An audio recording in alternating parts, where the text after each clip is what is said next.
21-এর গল্প লিখেছেন জহির রায়হান। তপুকে আবার ফিরে পাবো এ কথা ভুলেও ভাবিনি কোনো দিন। তবু সে আবার ফিরে এসেছে আমাদের মাঝে। ভাবতে অবাক লাগে, 4 বছর আগে যাকে হাইকোর্টের মোড়ে শেষবারের মতো দেখেছিলাম, যাকে জীবনে আর দেখব বলে স্বপ্নেও কল্পনা করিনি, সেই তপু ফিরে এসেছে। ও ফিরে আসার পর থেকে আমরা সবাই কেমন যেন একটু উদ্বিগ্ন হয়ে পড়েছি। রাতে ভালো ঘুম হয় না, যদিও একটু আধটু তন্দ্রা আসে, তবু অন্ধকারে হঠাৎ ওর দিকে চোখ পড়লে গা হাত পা শিউরে ওঠে, ভয়ে জড়সড় হয়ে যাই। লেপের নিচে ঢেউটা ঠক ঠক করে কাঁপে। দিনের বেলা ওকে ঘিরে আমরা ছোটোখাটো জটলা পাকাই। খবর পেয়ে অনেকেই দেখতে আসে ওকে। অবাক হয়ে ওর দিকে তাকিয়ে থাকে ওরা। আমরা যে অবাক হই না তা নয়, আমাদের চোখেও বিস্ময় জাগে। 2 বছর ও আমাদের সাথে ছিল। ওর শ্বাস প্রশ্বাসের খবরও আমরা রাখতাম। সত্যি কি অবাক কাণ্ড দেখো তো। কে বলবে এই তপু? ওকে চেনাই যায় না। ওর মাকে ডাকো, আমি হলপ করে বলতে পারি ওর মাও চিনতে পারবে না ওকে। চিনবে কি করে? জটলার এক পাশ থেকে রাহাত বলে নিজের মতো, চেনার কোনো উপায় থাকলে তো চিনবে। এ অবস্থায় কেউ কাউকে চিনতে পারে? বলে একটা দীর্ঘশ্বাস ছাড়ে। আমরাও কেমন যেন আনমনা হয়ে পড়ি ক্ষণিকের জন্য। অনেক কষ্টে ঠিকানা জোগাড় করে কাল সকালে রাহাতকে পাঠিয়েছিলাম তপুর মা আর বউকে খবর দেবার জন্য। সারাদিন এখানে সেখানে পই পই করে ঘুরে বিকেলে যখন রাহাত ফিরে এসে খবর দিল ওদের কাউকে পাওয়া যায়নি, তখন রীতিমতো ভাবনায় পড়লাম। এখন কি করা যায় বলো তো? ওদের একজনকেও পাওয়া গেল না। আমি চোখ তুলে তাকালাম রাহাতের দিকে। বিছানার উপর ধপাস করে বসে রাহাত বলল, ওর মা মারা গেছে। মারা গেছে? আহা, সেবার এখানে গড়াগড়ি দিয়ে কি কান্নাটাই না তপুর জন্য কেঁদেছিলেন তিনি। ওর কান্না দেখে আমার নিজের চোখে পানি এসে গিয়েছিল। বউটার খবর? ওর কথা আর বলো না। রাহাত মুখ বাঁকালো। অন্য আরেক জায়গায় বিয়ে করেছে। সে কি এর মধ্যে বিয়ে করে ফেললো মেয়েটা? তপু ওকে কত ভালোবাসত। নাজিম বিড়বিড় করে বলে উঠল চাপা স্বরে। শানু বলল, বিয়ে করবে না তো সারা জীবন বিধবা হয়ে কাটাবে নাকি মেয়েটা? বলে তপুর দিকে তাকালো শানু। আমার দৃষ্টি ফিরিয়ে আনলাম ওর উপরে। সত্যি, কে বলবে 4 বছর আগেকার সেই তপু, যার মুখে এক ঝলক হাসির আঠা লেগে থাকতো সব সময়। তার দিকে তাকাতে ভয়ে আমরা রক্ত হিম হয়ে আসে কেন? 2 বছর সে আমাদের সাথে ছিল। আমরা ছিলাম 3 জন, আমি, তপু আর রাহাত। তপু ছিল আমাদের মাঝে সবার চাইতে বয়সে ছোট। কিন্তু বয়সে ছোট হলে কি হবে, ওই ছিল একমাত্র বিবাহিত। কলেজে ভর্তি হবার বছরখানেক পরে রেনুকে বিয়ে করে তপু। সম্পর্কে মেয়েটা আত্মীয় হতো ওর। দোহারা গরণ, ছিপছিপে কোটি, আপেল রঙের মেয়েটা প্রায় ওর সঙ্গে দেখা করতে আসতো এখানে। ও এলে আমরা চাঁদা তুলে চা আর মিষ্টি এনে খেতাম। গল্প গুজবে মেতে উঠতাম রীতিমতো। তপু ছিল সেই গল্পের রাজা। যেমন হাসতে পারত ছেলেটা, তেমনি গল্প করার ব্যাপারেও ছিল উস্তাদ। ও যখন গল্প শুরু করত তখন কাউকে কথা বলার সুযোগ দিত না। সেই যে লোকটার কথা তোমাদের বলেছিলাম না সেদিন, সেই হোতকা মোটা লোকটা, ক্যাপিটালে যার সঙ্গে আলাপ হয়েছিল, ওই যে লোকটা বলেছিল যে বার্নার্ড শ হবে। পরশু রাতে মারা গেছে একটা ছেঁকড়া গাড়ির তলায় পড়ে। আর সেই মেয়েটা যে ওকে বিয়ে করবে বলে কথা দিয়েছিল, ও মারা যাওয়ার পরের দিন এক বিলেতি সাহেবের সঙ্গে পালিয়ে গিয়েছে। রুনি মেয়েটার খবর জানো তো? সে কি, রুনিকে চিনতে পারছো না? শহরের সেরা নাচিয়েছিল। আজকাল অবশ্য রাজনীতি করছে। সেদিন দেখা হলো রাস্তায়। আগে তো পাটকাঠি ছিল, এখন বেশ মোটা সোটা হয়েছে। দেখা হতেই রেস্তোরাঁয় নিয়ে খাওয়ালো। বিয়ে করেছে শুনে জিজ্ঞেস করলো বউ দেখতে কেমন হয়েছে, এবার তুমি এসো। কথা বলতে শুরু করলে যেন আর ফুরোতে চায় না। রাহাত থামিয়ে দিতে চেষ্টা করতো ওকে। রেনু বলতো, আর বলবেন না, এত বকতে পারে, বলে বিরক্তিতে না লজ্জায় লাল হয়ে উঠত সে। তবু থামতো না তপু। এক গাল হাসি ছড়িয়ে আবার পরম্পরাহীন কথার তুবড়ি ছোটাতো সে। থাকগে, অন্যের কথা যখন তোমরা শুনতে চাও না, নিজের কথাই বলি। ভাবছি ডাক্তারিটা পাশ করতে পারলে এ শহরে আর থাকবো না, গায়ে চলে যাব। ছোট্ট একটা ঘর বাঁধবো সেখানে। আর তোমরা দেখো, আমার ঘরে কোনো জাঁকজমক থাকবে না, একেবারে সাধারণ। হ্যাঁ, একটা ছোট্ট ডিসপেন্সারি, আর কিছু না। মাঝে মাঝে একটা স্বপ্ন দেখায় অভ্যস্ত ছিল তপু। এককালে মিলিটারিতে যাবার শখ ছিল ওর। কিন্তু বরাত মন্দ, ছিল জন্মখোরা। ডান পা থেকে বা পাটা ইঞ্চি দুয়েক ছিল ছোট। তবে বা জুতোর হিলটা একটু উঁচু করে তৈরি করায় দূর থেকে ওর খুঁড়িয়ে খুঁড়িয়ে চলাটা চোখে পড়তো না সবার। আমাদের জীবনটা ছিল যান্ত্রিক। কাক ডাকা ভরে বিছানা ছেড়ে উঠতাম আমরা। তপু উঠত সবার আগে। ও জাগাতো আমাদের দুজনকে।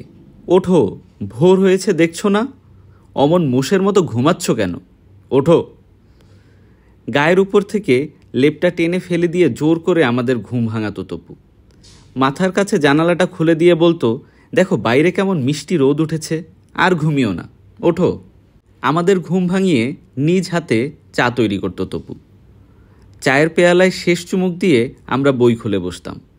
তারপর 10টা নাগাদ স্নাহার সেরে ক্লাসে যেতাম আমরা। বিকেলটা কাটতো বেশ আমোদ ফুর্তিতে। কোনোদিন ইস্কাটনে বেড়াতে যেতাম আমরা, কোনোদিন বুড়িগঙ্গার ওপারে।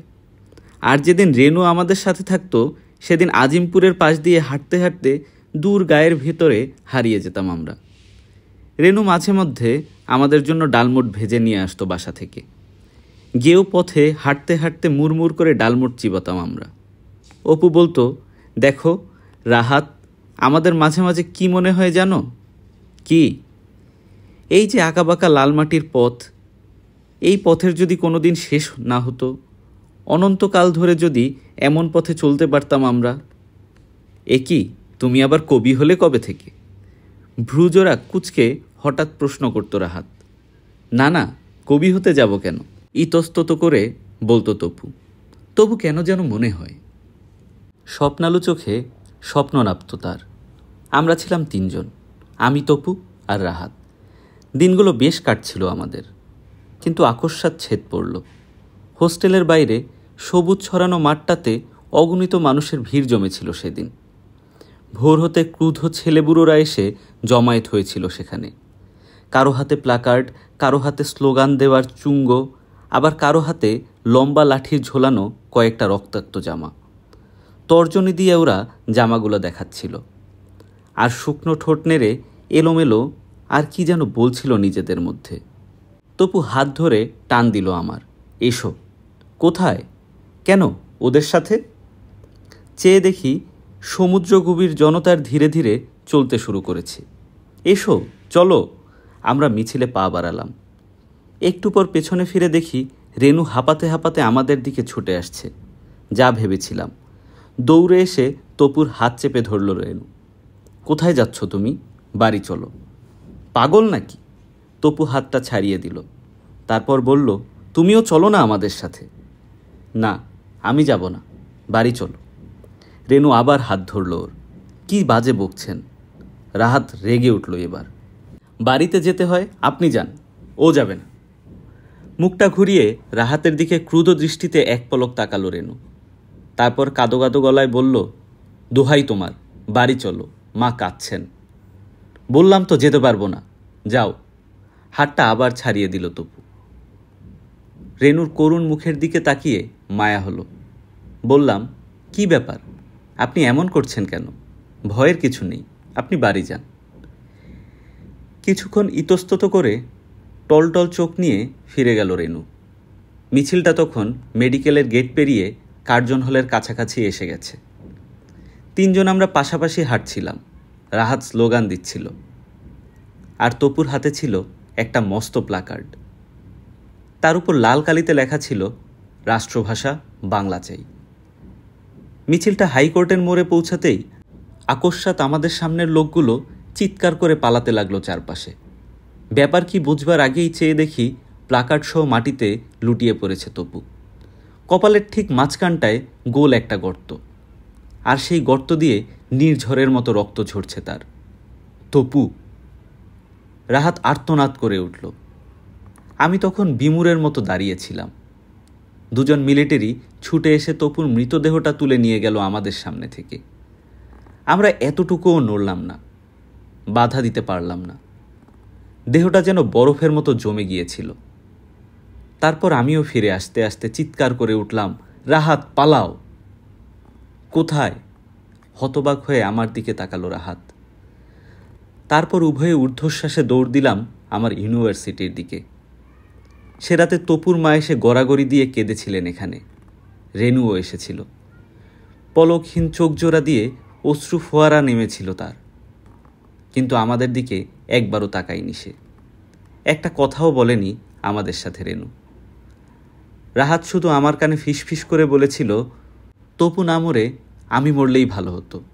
কি অবাক কাণ্ড দেখো তো, পাশাপাশি ছিলাম আমরা, অথচ আমাদের কিছু হলো না। গুলি লাগলো কিনা তপুর কপালে।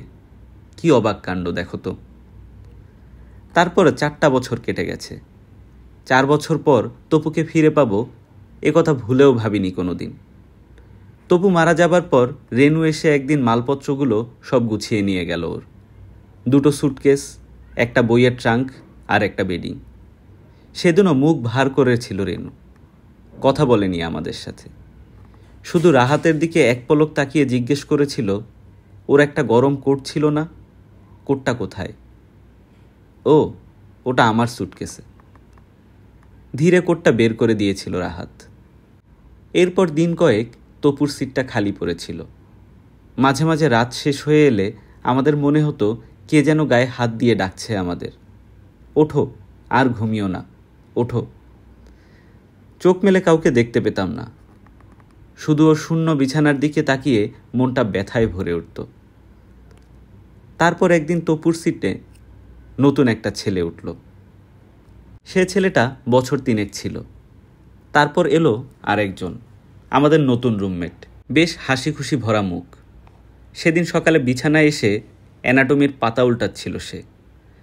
তার চোখের নিচে একটা ঝুড়িতে রাখা স্কেলিটনের স্কালটা বের করে দেখছিল, আর বইয়ের সাথে মিলিয়ে পড়ছিল সে।